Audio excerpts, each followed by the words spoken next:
Tahukah Anda bahwa banyak orang yang tidak menyadari kewajibannya, tapi menuntut haknya. Maunya hidup enak, maunya nyaman, bisa beli apa saja. Tapi mereka lupa satu hal, bahwa kewajiban mereka adalah bekerja. Kalau kita tidak bisa bekerja, kita tidak mau memanfaatkan waktu kita untuk membangun masa depan kita, kita tidak akan menuai apa-apa. Kewajiban itu datang lebih dulu sebelum hak. Kalau kita ingin menuai hak-hak kita, kita harus mengerti kewajiban kita. Hanya orang yang bekerja yang patut mendapat upah. Tapi banyak orang tidak mau bekerja, tapi mau dapat upah. Saya ingin share tentang 5 penyebab masa depan suram karena tidak menjalankan kewajiban. Yang pertama, kemalasan. Orang yang malas, kata firman Tuhan, tidak akan memperoleh apa-apa. Kalau kita tidak mau punya masa depan yang suram, firman Tuhan mengingatkan kita, jangan jadi orang malas. Orang yang malas itu nggak akan nuai apa-apa. Yang kedua yang menjadi penyebab masa depan suram adalah mental pengemis. Mental pengemis adalah orang yang selalu mengandalkan orang lain. Melihat orang tua mampu, santai-santai aja di masa muda. Kuliah nggak sungguh-sungguh, udah umur 20-an nggak kerja, pikiran harta orang tua masih banyak. Sampai usia 30 masih mengandalkan orang tua. Apa yang terjadi? Ketika orang tuanya tidak ada, harta pun habis. Akibatnya mulai minta ke sana sini, jadi beban buat keluarga, minta-minta sama saudara. Selama kita masih punya kekuatan, kalau selama kita masih mampu, jangan sampai kita mengandalkan orang lain. Kita harus malu sama orang-orang yang tidak lahir sempurna, tapi mereka masih bisa berusaha. Yang ketiga, apa yang menyebabkan masa depan suram? Orang yang menyia-nyiakan masa muda. Tahukah Anda dalam Amsal 20 ayat 29 dikatakan, hiasan orang muda ialah kekuatannya dan keindahan orang tua ialah uban. Ketika kita masih muda, energi kita masih full, kita masih punya kekuatan untuk mengerjakan apa saja. Harusnya kita pakai kesempatan kita itu,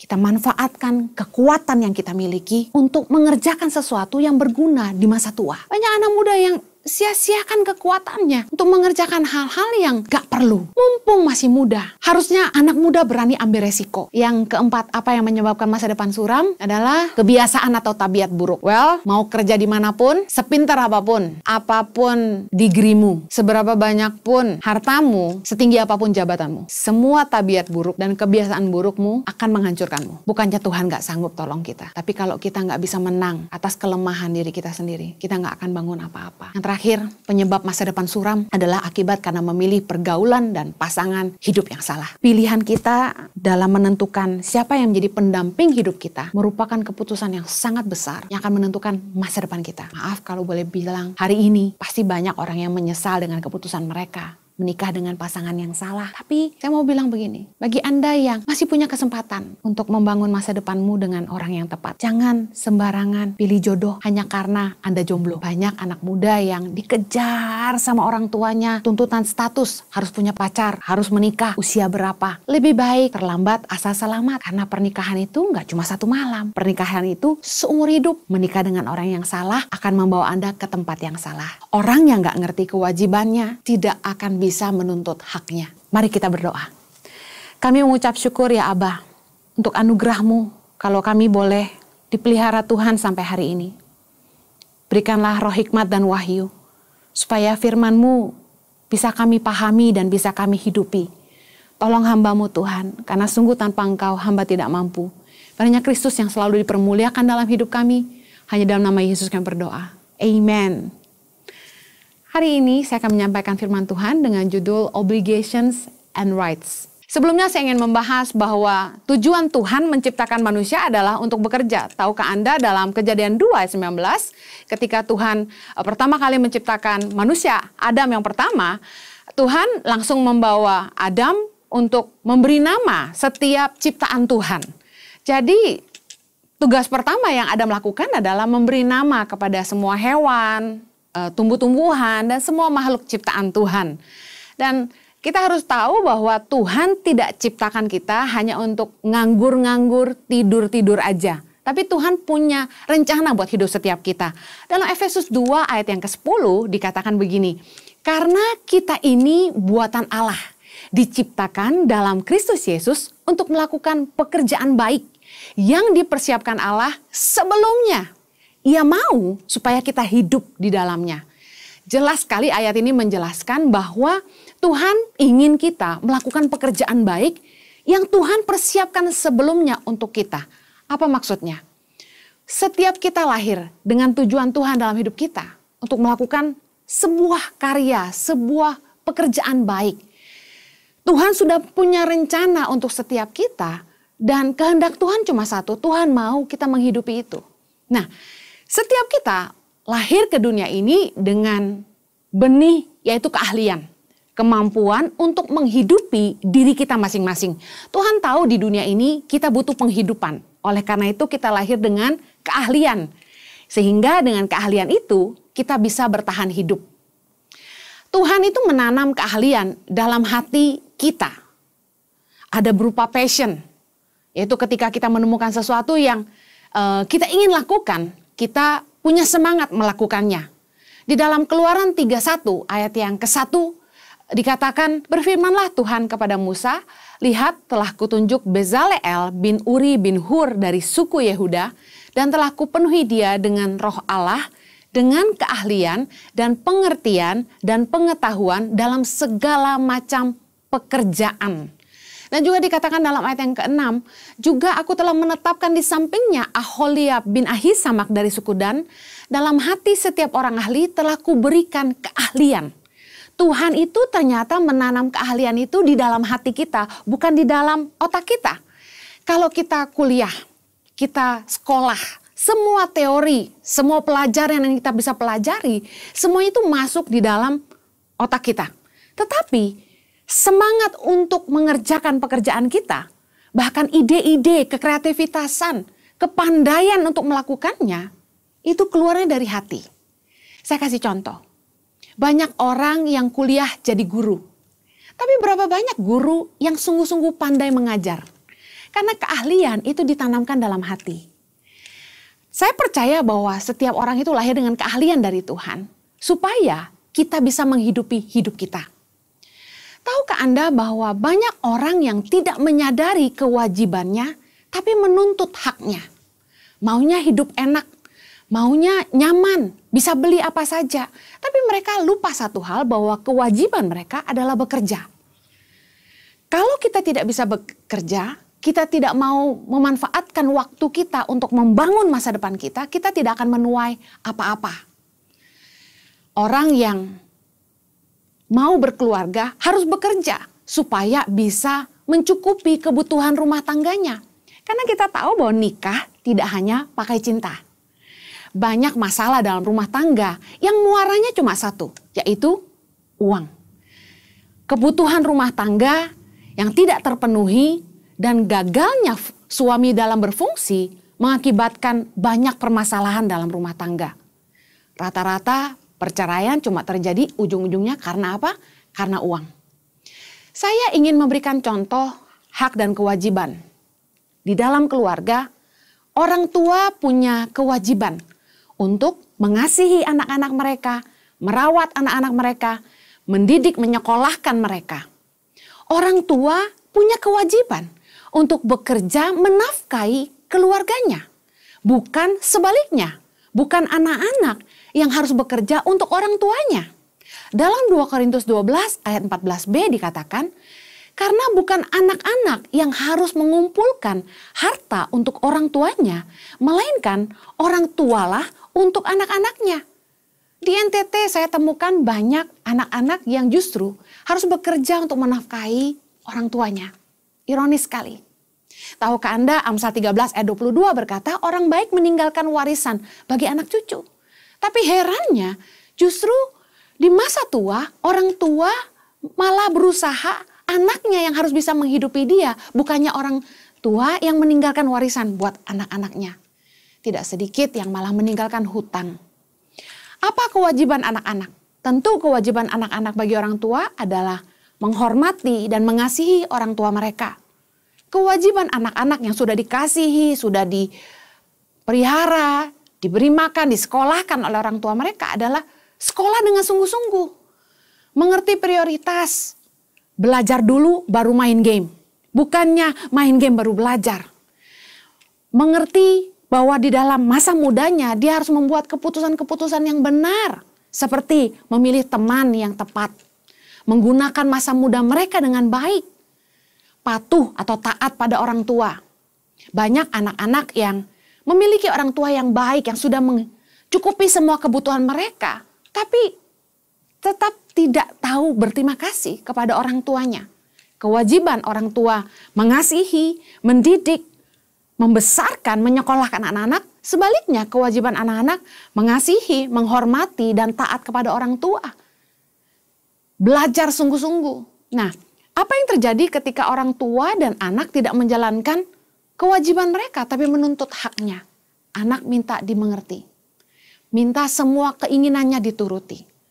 Sementara orang tua sebaliknya, tidak menghidupi anaknya, tidak memberi teladan buat anak-anaknya, tetapi minta supaya anak-anaknya menghormati dia dan minta supaya di masa tuanya dia dipelihara. Sebaliknya hubungan suami istri juga demikian.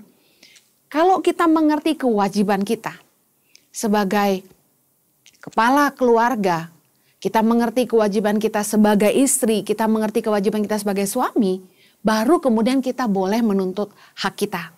Saya beri contoh, 1 Timotius 3 ayat keempat bilang gini, seorang kepala keluarga yang baik disegani dan dihormati oleh anak-anaknya. Disegani dan dihormati merupakan akibat. Akibat dari seorang ayah menjadi kepala keluarga yang baik. 1 Petrus 3 berkata, ayat yang pertama, demikian juga kamu, hai istri-istri, tunduklah kepada suamimu, supaya jika ada di antara mereka yang tidak taat kepada firman, mereka juga tanpa perkataan dimenangkan oleh kelakuan istrinya. Kewajiban bagi para istri adalah tunduk kepada suaminya. Apa kewajiban suami kepada istri?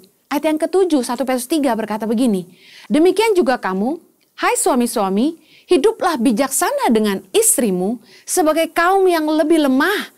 Hormatilah mereka sebagai teman pewaris dari kasih karunia, yaitu kehidupan, supaya doamu jangan terhalang. Kewajiban suami adalah menghargai istri mereka, menghormati istri sebagai teman pewaris kasih karunia. Hidup bijaksana dengan istri. Kewajiban istri adalah tunduk kepada suami. Nah, kenapa pertengkaran seringkali terjadi? Karena masing-masing menuntut hak dan melupakan kewajiban. Mari kita belajar bagaimana kita mengerti bahwa kalau kita ingin memperoleh hak kita, kita wajib melakukan apa yang menjadi kewajiban-kewajiban kita. Kewajiban itu datang lebih dulu sebelum hak. Contoh, orang harus bekerja sebulan dulu baru mereka menerima gajinya di akhir bulan. 2 Timotius 2 ayat yang ke-6 berkata begini, seorang petani yang bekerja keras haruslah yang pertama menikmati hasil usahanya.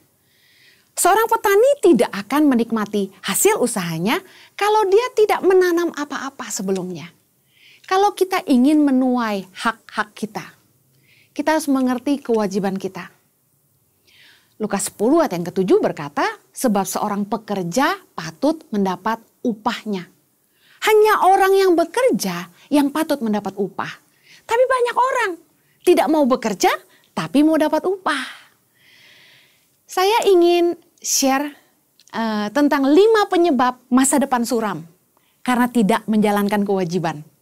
Yang pertama, kemalasan.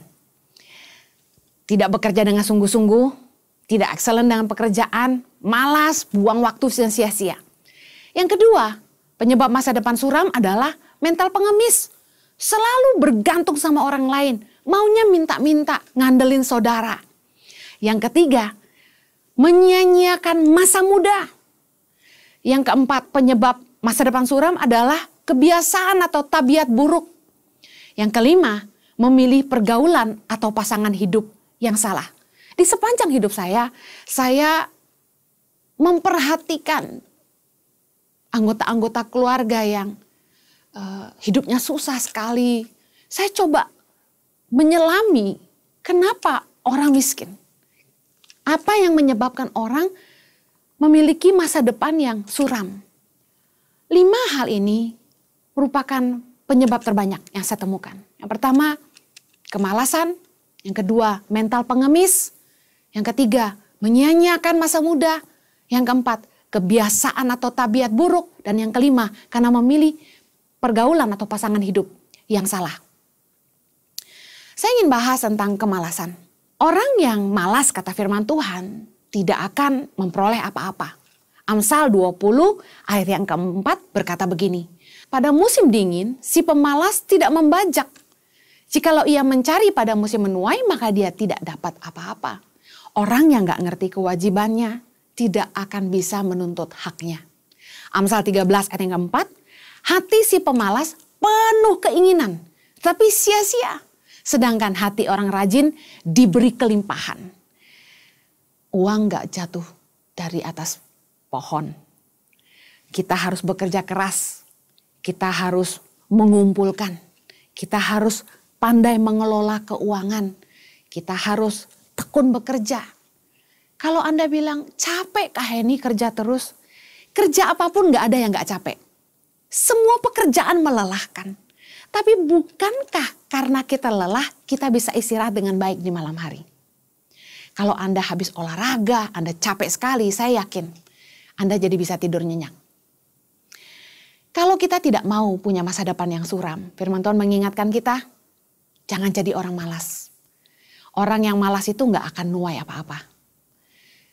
Yang kedua yang menjadi penyebab masa depan suram adalah mental pengemis. Mental pengemis adalah orang yang selalu mengandalkan orang lain. Melihat orang tua mampu, santai-santai aja di masa muda. Kuliah gak sungguh-sungguh, udah umur 20-an gak kerja. Pikiran harta orang tua masih banyak. Sampai usia 30 masih mengandalkan orang tua. Apa yang terjadi? Ketika orang tuanya tidak ada, harta pun habis. Akibatnya mulai minta ke sana sini, jadi beban buat keluarga, minta-minta sama saudara. 2 Tesalonika 3 ayat yang ke-7 bilang begini. Sebab kamu sendiri tahu bagaimana kamu harus mengikuti teladan kami, karena kami tidak lalai bekerja di antara kamu. Dan tidak makan roti orang dengan percuma. Tetapi kami berusaha dan berjerih payah siang malam. Supaya jangan menjadi beban bagi siapapun di antara kamu. Rasul Paulus mengajarkan kita bahwa kita harus bekerja dengan satu tujuan. Kita nggak jadi beban bagi siapapun.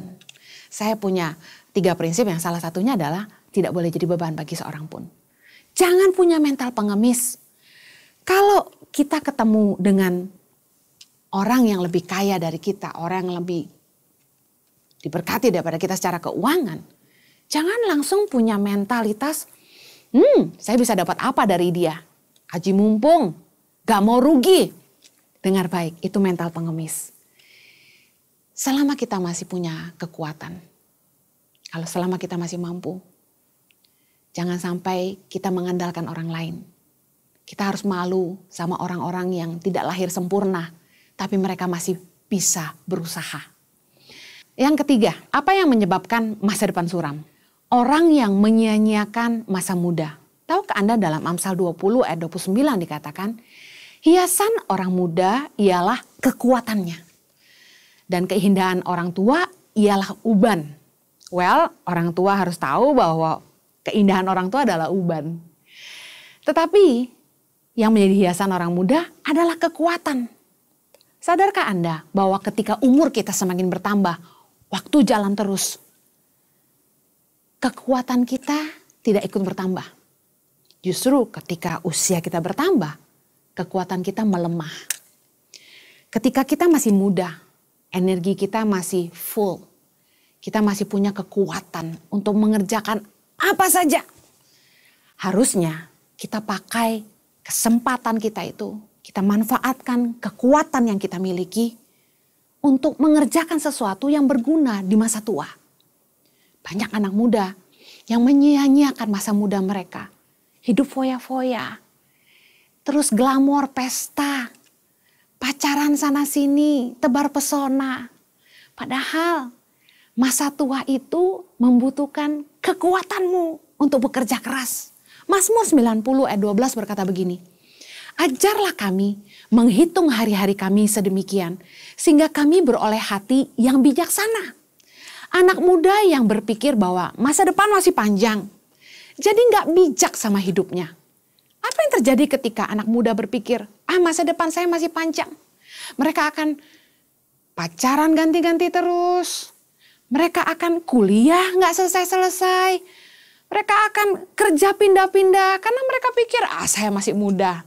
Ingat loh, batas usia dalam melamar kerja itu di bawah 35 tahun. Jadi jangan sampai kita nggak memanfaatkan sisa waktu yang ada untuk menemukan tempat terbaik untuk kita. Banyak anak muda yang sia-siakan kekuatannya untuk mengerjakan hal-hal yang gak perlu. Mumpung masih muda, harusnya anak muda berani ambil resiko. Kalaupun harus bekerja dari nol, dari bawah, so what? Belajarlah sebanyak-banyaknya. Kita harus mau belajar dari bawah. Karena ketika nanti suatu hari Anda di atas, bawahanmu gak bisa bohongi kamu. Kalaupun harus bekerja pagi siang malam, bekerjalah dengan giat. Mumpung belum ada yang komplain di rumah. Tahukah Anda, kalau kita sudah berkeluarga, pulang malam pun suami gak suka. Pulang malam, istri pasti gak suka. Dibilangnya kita terlalu banyak waktu bekerja, tidak cukup waktu buat keluarga. Jadi mumpung Anda masih muda, bekerjalah dengan giat. Jangan buang waktumu. Kerja pendek, foya-foya, hura-huranya yang lebih panjang. Belajar sebentar, main gamenya yang lebih panjang. Kalaupun Anda ingin memulai sebuah usaha, saya mau kasih tahu, jangan takut rugi. Mumpung belum ada tanggungan, ayo berusaha, bikin usaha, kalaupun harus rugi, tidak masalah. Anda tidak mengorbankan siapa-siapa. Belum ada orang yang Anda perlu tanggung di rumah. Mumpung masih muda, take risk. Pakai masa mudamu untuk belajar dan bekerja sungguh-sungguh. Manfaatkan kekuatanmu untuk membangun masa depanmu. Kalau bisa sukses di usia muda, kenapa tidak? Saya sayangkan anak-anak muda yang menyia-nyiakan kesempatan mereka. Ibarat bunga, kita tidak mekar selamanya. Pakai masa mudamu dengan baik. Yang keempat, apa yang menyebabkan masa depan suram adalah kebiasaan atau tabiat buruk. Well, mau kerja dimanapun, sepintar apapun, apapun digrimu, S1, S2, S3, S-teler dan sebagainya, seberapa banyak pun hartamu, setinggi apapun jabatanmu, semua tabiat buruk dan kebiasaan burukmu akan menghancurkanmu. Orang-orang yang suka berhutang, orang-orang yang suka berjudi, mabuk-mabukan, apalagi main perempuan, lengkap sudah. Orang-orang yang tidak tepat janji, nggak bisa dipercaya, selalu nunda, lelet, sombong, memandang rendah orang lain. Sifat-sifat buruk ini, kebiasaan buruk ini akan menghancurkan kita kalau kita nggak mau berubah. Bukannya Tuhan nggak sanggup tolong kita, tapi kalau kita nggak bisa menang atas kelemahan diri kita sendiri, kita nggak akan bangun apa-apa. Saya belajar untuk tidak berhutang, sekalipun susah. Saya belajar mengandalkan Tuhan, dan Tuhan tidak pernah mengecewakan saya. Saya percaya bahwa nilai sebuah kepercayaan itu sangat penting. Kalau saya bisa memilih, saya akan pilih orang yang mungkin tidak terlalu pintar, tapi bisa dipercaya, daripada orang yang pintar banget, tapi nggak bisa dipercaya. Jadilah orang yang bisa dipegang omongannya. Karena nilai kepercayaan itu lebih daripada apapun. Nama baik lebih berharga daripada emas dan perak, kata firman Tuhan.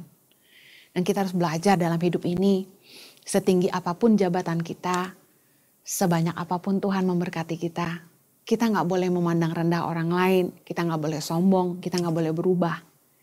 Karena apalah kita, kalau Tuhan mau ambil semuanya, kita nggak bisa hentikan.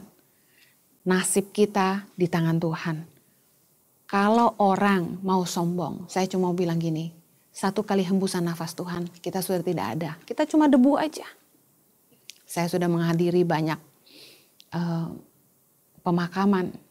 Dan di titik itu kita baru sadar bahwa keputusan untuk mati dan hidup tuh di tangan Tuhan. Yang terakhir, penyebab masa depan suram adalah akibat karena memilih pergaulan dan pasangan hidup yang salah. Tahukah Anda bahwa masa depan kita ditentukan dari beberapa hal ini? Yang pertama, siapa yang kita dengar, nasihat-nasihat teman-teman di sekitar kita. Yang kedua, masa depan kita ditentukan oleh investasi waktu kita. Apa yang Anda lakukan dengan waktu-waktu Anda? Apa yang Anda pelajari? Anda bekerja apa? Karena masa depanmu ditentukan bagaimana kamu memakaikan waktumu. Masa depanmu ditentukan dari bagaimana Anda menggunakan waktumu. Buku apa yang Anda baca?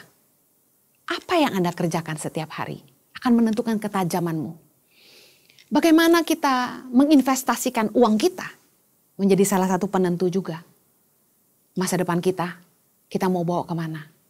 Jangan investasikan uangmu untuk hal yang sia-sia. Banyak orang yang ditipu hari-hari ini dengan tawaran bunga yang besar, taruh uang, invest, usaha yang kelihatannya begitu mudah dan hasilnya luar biasa. Saya mau bilang ada satu pelajaran penting yang kakak saya ajarkan kepada saya. When it's too good to be true, it's not true. Kalau hal itu terlalu luar biasa, biasanya itu nggak benar. Tidak ada jalan mudah menuju sukses. Harta yang diperoleh sedikit demi sedikit itu, kata firman Tuhan, jauh lebih penting daripada orang yang ingin cepat kaya. Perhatikan baik-baik siapa yang Anda dengar dalam hidupmu, pergaulanmu, karena orang-orang di sekitarmu menentukan masa depanmu. 1 Korintus 15 ayat 33 berkata, janganlah kamu sesat, pergaulan yang buruk merusakkan kebiasaan yang baik. Saya percaya bahwa pilihan kita dalam menentukan siapa yang menjadi pendamping hidup kita merupakan keputusan yang sangat besar yang akan menentukan masa depan kita. Maaf kalau boleh bilang, hari ini pasti banyak orang yang menyesal dengan keputusan mereka menikah dengan pasangan yang salah. Tapi saya mau bilang begini, bagi Anda yang masih punya kesempatan untuk membangun masa depanmu dengan orang yang tepat, jangan sembarangan pilih jodoh hanya karena Anda jomblo. Banyak anak muda yang dikejar sama orang tuanya, tuntutan status, harus punya pacar, harus menikah, usia berapa. Lebih baik terlambat asal selamat. Karena pernikahan itu nggak cuma satu malam. Pernikahan itu seumur hidup. Menikah dengan orang yang salah akan membawa Anda ke tempat yang salah. Tuhan Yesus memberkati, mari kita berdoa. Tuhan, kiranya anugerah-Mu menolong setiap kami. Supaya kami diberikan hikmat. Kami mengerti apa yang jadi kewajiban kami. Kami bukan jadi orang yang cuma menuntut hak-hak kami. Tolong kami Tuhan supaya kami melakukan apa yang menjadi bagian kami. Menggunakan waktu-waktu kami dengan baik. Menginvestasikan uang kami dengan bijaksana. Bekerja dengan sungguh-sungguh. Tidak malas. Tidak mengandalkan manusia. Karena firman-Mu berkata, diberkatilah orang yang mengandalkan Tuhan. Biarlah kami boleh terus mengandalkan Tuhan dalam hidup kami dan bekerja dengan sungguh-sungguh membangun masa depan kami. Saya percaya kami akan menuai yang baik karena Tuhan akan pasti menyertai kami. Dalam nama Yesus kami berdoa. Amen. Saya percaya bahwa firman Tuhan ini akan jadi berkat bagi setiap Anda kalau Anda sungguh-sungguh menghidupinya.